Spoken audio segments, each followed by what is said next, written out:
welcome everybody here tonight. Mike Webb and the board has really been working on putting this community forum together. We know that there's been some concern and about what's going to be happening come the session next month. And so we felt that it was necessary to, one, make sure that the community would be able to connect with our elected officials and be able to ask questions and find out what's going on. So first off, my name is Fran Watson, and I am the president of the Houston LGBT Political Caucus. And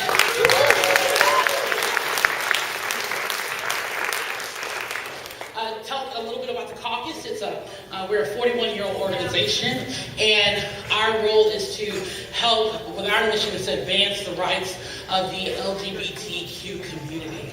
And tonight you'll be hearing LGBTQ, you'll hear LGBT, you may hear GLBT, but that includes, our community is huge. So we have lesbian, gay, bisexual, transgender, asexual, pansexual, intersex. Our community is large, two-spirited, so we just want to make sure everyone is included. It's just, we stick to a few alphabet letters for that. But we are a 41-year-old organization. We work in two ways. The first way is through advocacy and education. We listen, we keep our ears to the ground to find out what issues are coming up in our community. And then we take that information and we pass this to our elected officials. We work with different agencies here in town. We do what we can to ensure that our issues are illuminated and that there is proactive steps taken. We work with other organizations. We see organizations are here represented tonight. Legacy is here tonight. We have Equality Texas represented tonight. We have Human Rights Campaign is represented tonight. So many organizations, and so we try to work together to keep us all moving forward. The second way is that we have a political action committee, and what we do is that we work to endorse and elect pro-equality candidates, those that stand up for the community, try to pass all-inclusive legislation and to defeat those bills that harm us. And so that's what we do. I'd like to say thank you to our partner for the evening, which is Legacy Community Health. It was just natural to partner with them on this, as they are a community organization that works on those issues, some of those issues that we're moving along in the LGBT community. So a big round of applause. They got us this beautiful space.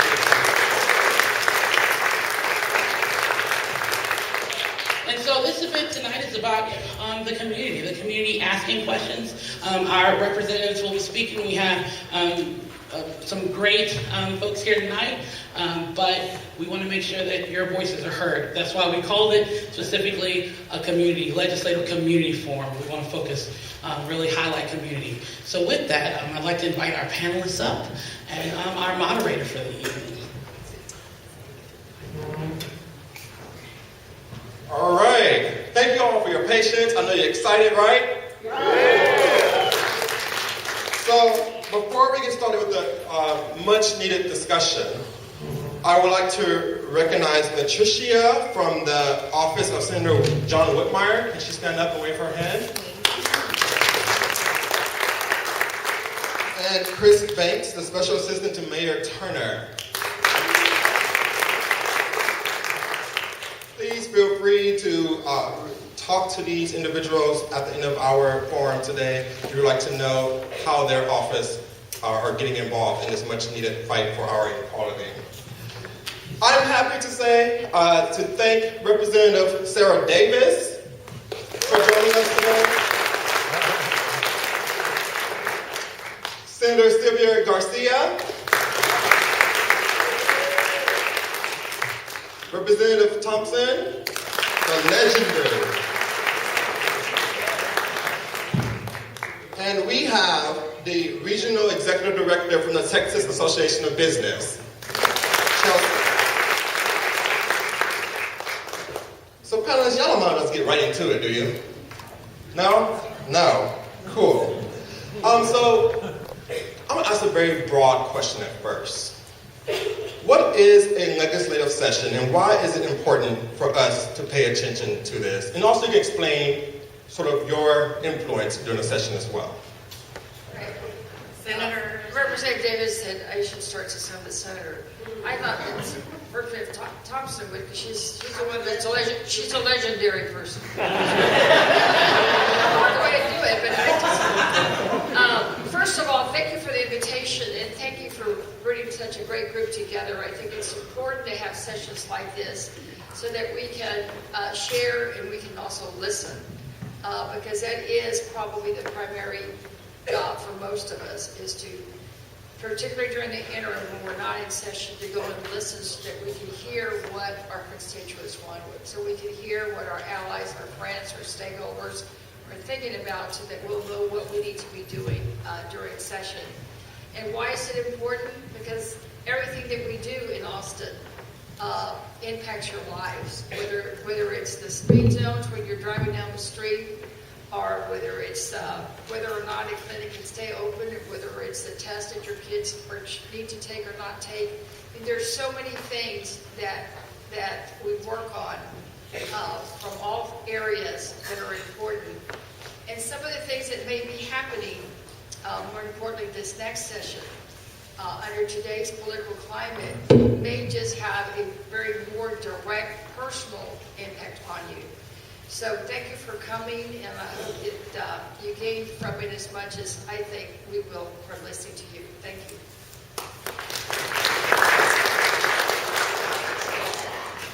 Anyone else like to describe? Yeah, I'll jump in and let y'all know exactly what TAB, which is the Texas Association of Business, what we do and how we impact everyone during session. So we do serve as a state chamber of commerce, but basically what we do is lobby. That's what we do. We lobby on behalf of the business community in Texas. So our legislators will see our staff roaming the halls in the Capitol as soon as session starts, and we'll be bothering them until the end, trying to let them know what the business community would like them to do. So that's what we do. That's where TAB is coming from. So Thank you. You can talk to your microphone. That's for the media. Sorry, I thought I was a media. Good evening. Let me just say to you that you have a very aggressive and a very strong lobbying team that comes to Austin every session of the legislature. And they don't come up there to go out to dinner, go to parties. They actually work, and they work their halls very hard. You have a good agenda, and they push that agenda very hard. What I have seen over the last several years, and particularly the last few years, is that you have your lobbying team have been reaching out more and more across the aisles, not only to Democrats and Republicans, but also to other people and ideologies and businesses, in order to try to get them to understand, number one, you're a part of this society, you're a part of the community. There are issues that impact your life, and they are as important as anybody else's issues within the state. So I want to commend you on the great involvement that you have evolved into. However, I do know that they have more work to be done in an area to be able to get things moving more impactfully in your direction. But I think that you've done a tremendous job in that particular way. Number two, I think that it's imperative that we take a look at the kinds of things that we can do to be more impacted within communities. Everything evolves around communication, and the more people meet you and find out you're not going to bite them, and you're just another human being just like they are, and they are gay people in everybody's family, and you've been a part of society and you're not going anywhere, they begin to understand that your issues are important too, and by God, we need to buckle down and do something to work on those issues too.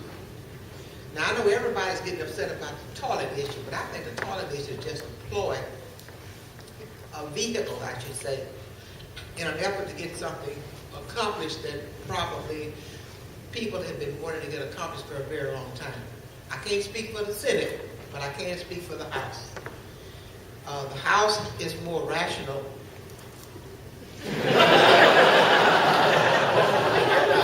I don't take it personally because I know she's not talking about people. right, I'm not talking about you.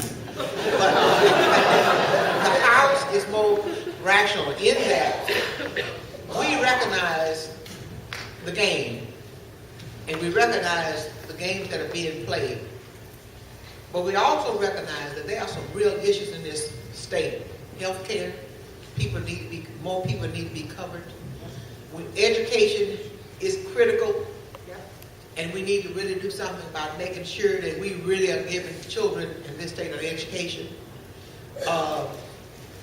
Other pertinent issues, transportation is important because with the number of people who are constantly coming to Texas, we have to find a way to move them about and move them around. Jobs are significant, and good paying jobs are important. And those are the things that we spend our time to concentrate on in the House. In addition to that, we spend our time blocking so we can kill some of the trash that comes over and put it in the dumpster where it needs to be.